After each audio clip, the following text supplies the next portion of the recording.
Hello again, comic book fans. Welcome to another episode of Comic Book Geezers. I am your host, Wild Bill the Unknown Comic, and my co-host over here. I am Pete. How's everybody doing? We're still in lockdown, but we decided to do a outdoors episode.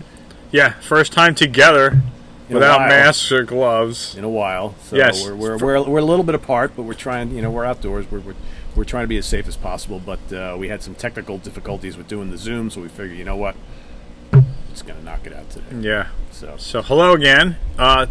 Today's rendition episode title will be the pairing of an artist and an illustrator. We're going to talk about the great teamwork of Jack Kirby and Vince Colletta.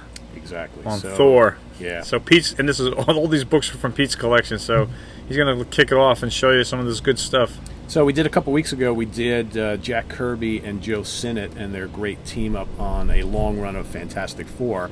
Kirby had the pleasure of working with another very, very talented illustrator in Thor and Journey into Mystery, some of the early ones, in Vince Colletta. And, Artie Simic also doing the lettering in a lot of these books as he did in those Fantastic Four books. So really a trio, almost the same trio, right? But just equally amazing results. Yeah, the same amount of talent. So the first time that these guys worked together was issue number 116. This is, again, Journey into Mystery, when it was still called that.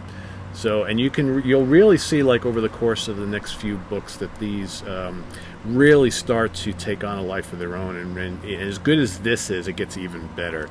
And I think, Jack Kirby always, when he was hooked up with a great inker, just could take his talents to the next level. And I think we don't talk enough about how important guys like Vince Colletta and Joe Sinnott or Chick Stone or Tom Palmer to Gene Colan, right? Gene Colan with Tomb of Dracula, and right? How great they work with some of these artists to really bring their artwork to life. So here we got issue number 117.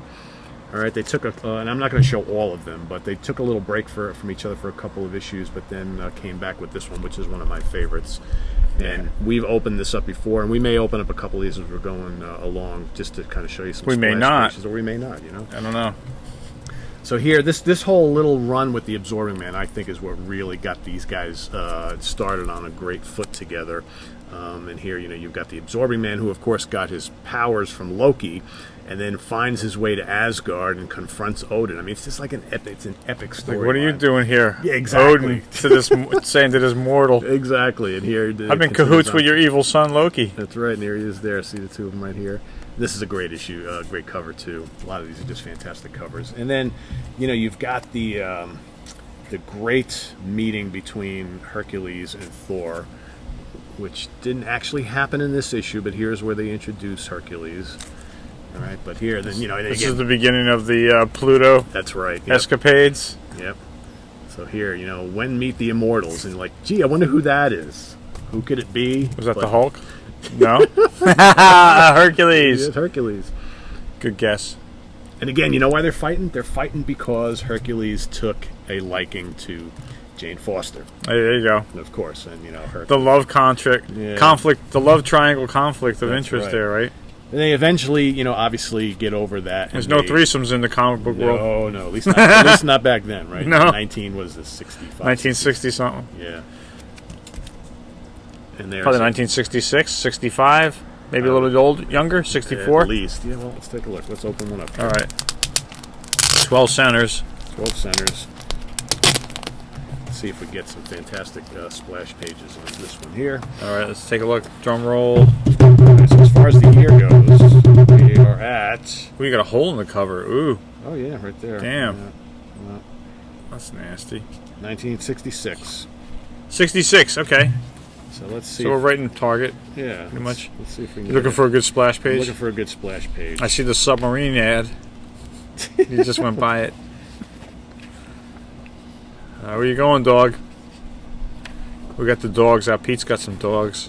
So you might hear some barking because the neighbors have a dog, and there's always like a dog alert going on back and forth. Well, what do you got here? I was able to find a really good splash page in the main part, but of course in the Tales of Asgard in the back, it's still the same team.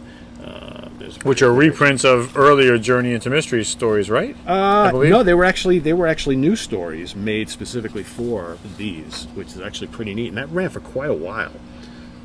So just really grandiose. And again, and I think, I thought they were reprints. No, it's been a while since I read some of them. I thought they were reprints. These were all original stories, and then when they, in fact, when they stopped doing them, a lot of the fans were upset.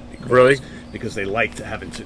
And they never billed it as a double issue. It was, you know what I mean? It's always Thor. Yeah. Right. Exactly. You don't. Go ahead. I was gonna just say show Thor. You don't see anything about Tales of Asgard in there. I know. Yeah, they never advertised it on the front. Nope. It's a so surprise. Here you've got Thor and Hercules going up against Pluto. Again, this is a really epic. Which they eventually rehashed again and re-released in the reprints of Thor, which were called what? Marvel Spectacular. Yeah. In fact, I'm pretty sure you have had this one. I do. I have them all except for there was a 19-issue run, and I have them all except for 2. And this is like issue 3. I need issue 4 and 17 on that run. Again, this kind of cool above and below type of thing, which they did so well. But all of these classic Thor stories are retold in those reprints. And look at the colors on that. Really good. Here we got Ego, the Living Planet. Okay, and this, I love, absolutely love this cover. So here you got the High Evolutionary coming into the storyline. Look at that. Nice. And then again, this is classic Kirby and monsters and things like that. And I think Coletta, Coletta's inking is a little bit different than Joe Sinnott's. I think I tend to think that his colors pop a little bit more. I mean, just look at how color. I mean, when we've seen some of them here, but Sinnott was more about adding textures, I think, and both equally great. Here's one of many battles with Ulik the Troll. In fact, there's got to be a splash page in here, you would think. I'm busy petting the dog while I'm listening to Pete go through his explanations here, because if not, Poochie here might get a little... She might get jealous. Or I was going to say she's going to go on the prowl. I'm keeping her occupied. If I pet her, she ain't got a reason to go barking somewhere. She was going to go bark up a tree, weren't you? I don't think if anybody on this channel has seen any of my dogs. Oh, here we go. Tala, would you like to show your... She doesn't have the same eyes. I know the Sea of Tranquility folks have seen Tala before. Tala's always by, yeah, hanging out. We got both Huskies out here, actually. Well, Maya's in the shade. Made in the shade. Oh, yeah, heard me mention your name, eh, Maya? Okay. Like, are you done with your pile? Almost. All right, well, I showed you that one splash page. Show them the back ad. These Remember were pretty those cool. Aurora kits? I never actually saw this assembled. I never actually saw any of them, but they used to be for sale in stores like Caldors. Oh, yeah. I just never had one. I actually had all the Aurora monster kits. I had almost every one of them. Is those the ones with the glow in the dark? Oh, yeah. I had 4 of them, I think. Let's see if I can remember. Did you have the Frankenstein one? I had Frankenstein, the Creature from the Black Lagoon. That I didn't have. Hunchback of Notre Dame. That one. He Godzilla. was on the round platform. Yep, he was on the round platform. Up the elevator. Godzilla. King Kong. In fact, the only one that survived was King Kong, and I actually had it here. And then one day, my wife was going through some stuff in the garage, and I had it on a shelf. And broke She it. dropped it and broke it to a million pieces. Ugh. So I no longer have any of them. I had a bunch of them. This is one of my favorites, by the way, the battle with the Super Skrull. And this cover is just amazing. Again, look at the use of colors. I think the yellow works with the gray rocks, the green skin of the Super Skrull, the red of Thor's cape. Just amazing. I just picked this issue up this past year. It's a good battle. Yeah, it It's is. a really good battle, too. I had the Frankenstein. I had the Mummy. And... Oh, the Mummy I had, too. Yeah. I had 2 others. I can't remember who they were. Oh, the Hunchback, right? That's 3. Yeah. You had the Phantom of the Opera? I had Phantom of the Opera, too. I don't remember what the other one was. Was there one for Dracula? I don't remember. Yeah. But what was it like, though? Was he in a casket, or what, was he standing up? He was standing up. He was standing up, and he had his hands out, right? Yeah. I think I had the Dracula one. There was another one that I didn't get. They had one with a skeleton. It was supposed to be a prisoner, and he was inside, chained to a wall. Inside like a cage, like a prison bar thing. Do you remember that one? No. That one was a cool one. My friend had it. For those of you who are too young to Google Aurora. Aurora monster. You got to spell models. it first, kids. I know you have a problem with that. You got to use the letter A. A-U-R-O-R-A. Aurora. Just go A-U-R-O. Aurora. You'll get it. All right, so Bill's going to show some more from my collection here. This one was actually one of the issues in the reprint later on in the 70s of Marvel Spectacular, which were reprints of Thor. But this is issue 144, and in Marvel Spectacular, this is issue 15. And again, great colors. I mean, just this is the introduction of Warlock, isn't it? no, not quite yet. No. Wasn't it that who that is? No, that is actually him. No, that's Donald Blake. That's actually Thor, totally stripped of his powers. As the Doctor, going back to Earth, Dr. Blake? Yeah, he just that's one of the many instances I thought this was the beginning part of the story of him. No? Not quite. We're getting there? We're getting there. 144. The other one was just 145. You got the Circus of Crime, the leader. So in this particular one, Odin takes away his powers and Thor has no idea who he is. He's just amnesia. Amnesia, totally, yeah. So he's not in love with Jane Foster because of that? Right, yeah. So he basically goes to get a job. He thinks. How does she react to that? I don't remember. I'm not good. She's probably wondering where he is because I thought that he would go back to Earth and then he wouldn't know who she was. Because he didn't even know he had an alter ego in Don Blake. But I mean, like if she ran into him, he'd be like, "Who the hell are you?" Right? That would be devastating to her, right? That's a great issue right there. Yeah, this is definitely cool. I just picked this up recently. Husky hairs. Yeah, that's a great one. This I don't have. I'm a big fan of the Wrecker. The Wrecker. I love the Wrecker, the Absorbing Man. I love guys like that. You know, these guys with the crowbar. He just swings a wrench, this dude, doesn't he? Yeah, but again, he's all jacked up on superpowers. Doesn't he have the ball and chain too? I know it's an Absorbing Man, but he's got a bar, right? He's got the crowbar, but one of the other. This is great, except for the number 8 up in the corner. Yeah, that's the big debut of Hela. They didn't tell you about that 8 being on there either, did they? They just said it was good. They're all good. And that's one of my favorite covers in the. I have this one as well, but mine is a little bit more dingier. It's a white cover, obviously, but as time it gets dingy brown. Mine looks like old newspaper up on top. But mine was $3, not 3,000. Yeah. So like Hulk 181. A lot of great Thor Destroyer battles over the years. This is a great one too. And what's great about it is being choked. Like, liberals would complain about that today and say it's too violent, we have to alter this cover. Yeah, this would cause all kinds of protest and bullshit today. You know it. Totally. Instead of just change this fucking channel, if you don't like it, you don't have to see it. But this is awesome, man. This is great all the way around. The colors, the action. This is the kind of thing that when I was a kid, when my uncle used to give me comics, this is the kind of thing even a kid who can't read could look at this and get into the story because of the action on the covers. Now this one is a classic t-shirt, right? A classic poster. Classic Thor. So here you got the title character all in color, and then if you look around, you got all these other images from other books and stories, and a lot of his other villains are here, but in more of like a kind of like a black and white sort of thing. Yeah. So you got Hela, I see Ulick there. They did this kind of with some of them. Marvel was doing this with all different covers. Yeah. They did it right. They did it with Submariner, I can think of. Yep. Right. Yep. Did they do one with Nick Fury? I think so. Right? Yeah. So it was a common little thing they did to covers. And then you come out with something, yeah. You know, this gargantuan, gigantic monster. Mangog. Yeah. Probably one of the most powerful villains Thor ever fought. But I don't think they ever did it quite enough. He's not the leader of the trolls, is he? No. Okay. That's Ulick, right? Yeah, though him and Ulick did work together. Is this Mangog Claw? Yes, that is. That is. This is like a cherry. This one. Yeah, I mean, how great is that cover? This is like $50 minimum to get this book, right? It's up there. Yeah. You did good on that one. 160. Look at that. Look who's in the bottom there, Galactus. And the old swirly. Yep. I like the swirly lines of the circular motion, centrifugal force.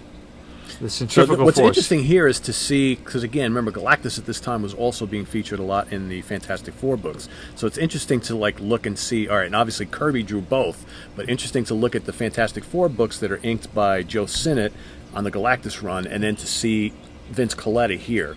On this side. Yeah, little differences, but still, I mean, still Kirby doing the all the structure of it, but still something cool. to see. Yeah. Now this, I like this. This is some amazing bag that this book is in. Look at that. Yeah. Holy reflection. And again, you got Ego battling Galactus and Thor in the middle. It doesn't get much bigger than that. I like the Cyclops X-ray vision eyes. Something that Superman could do, right? The heat vision. It looks like Galactus kind of taking it right on, like, yeah, you know, like he's all with that sinister sneer, like, yeah, I hate you. 162. Look at that. So there you get the origin of Galactus. Still 12 cents. Still 12 cents. Don't you think it's odd that they chose to do the origin of Galactus in a Thor book as opposed to in Fantastic Four? Yeah, that does. Right? Is it a tie? Probably is. Does this one end in a tie? That one does not. Is this him? That's him. That's Warlock? Adam Warlock in his infancy. So Thor shows him who's boss? Yeah, because Adam Warlock, of course, wakes up. He's very childlike, and he says, I have to take a mate. And, of course, who does he want to take a mate but the lady Sif? Oh. And Thor goes absolutely batshit crazy and almost kills him. And he pisses Odin off, and that's when he gets banned again. Because Odin is always banning him all the time. What did they call it? Back up. I know, it's complex, right? Yeah. I think I already know the answer, but I got jokes. Who got banned? Warlock?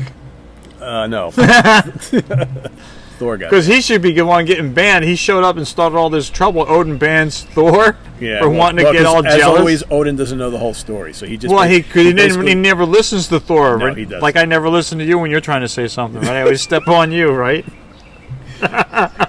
He basically jokes. hears it secondhand that Thor had the, what do they call it, the warrior rage, I think, and almost kills this. I have this that creature. sometimes too. I know exactly what he's talking about. So he's got this warrior rage, Odin, or Thor. Yeah, Thor almost kills him, Adam Warlock, because he tries to take. And Odin's going to teach Thor a lesson by banning him. That's right. When he should have been banished in this fuck in the first place. Now that we got that straight, okay. Issue 165. Here he is again with the woman. And that's actually the first part. So here you have it. He had taken. Here you have it. Lady Sif against his will. He gets the hammer ready. Let's club this. He wants to club him like a baby harp seal. Oh yeah, he goes nuts. He goes nuts. Really? And it's actually a pretty. Who is it? It's him, the other guy. Yep. I don't like him. Him's got a bad haircut too. Look at that. I like Adam Warlock's haircut a little bit Yeah, better. it's not good to get haircuts now during the Corona lockdown. No. I got one. I got lucky. Yay. Pete didn't, though. No, it's all right. I have not. All right. Well, so there we have some classic. So basically, the partnership, the Coletta Kirby partnership, ended around shortly after that. So right around issue 169 and 170, and then Jack would actually lead the series, and John Buscema would come in and do great amazing stuff as well. stuff as well. But here we have basically like almost a 50, 60 issue run of some fantastic teamwork between Jack Kirby and Vince Colletta. That in my opinion is And up Artie there. Simic on lettering. Yeah, Artie Simic again. So And sometimes Sam Rosen was doing lettering. Yep, exactly. So, but good stuff. And for Hope me, you liked it. kind of these guys, this series in the Fantastic Four, I think really elevated Jack Kirby's game even more. They worked so well together, and I think it really. You don't see comics like these today in stores, do you? No, you don't. You don't. So. Anyway, guys, I hope you liked this episode. I'm Wild Bill from Comic Book Geezer saying thanks for being here. And again, as always, we thank you for your subscriptions, your comments. As always, keep them coming. And we're going to do a special part 2 of favorite covers of Spider-Man because there's so many. It was my idea, sorry. I like Spider-Man. So, I know you guys do too. So, we'll see you soon. And I am Pete. Thanks again for joining us. And we'll see you for another episode real soon. Take care. Bye-bye. See you.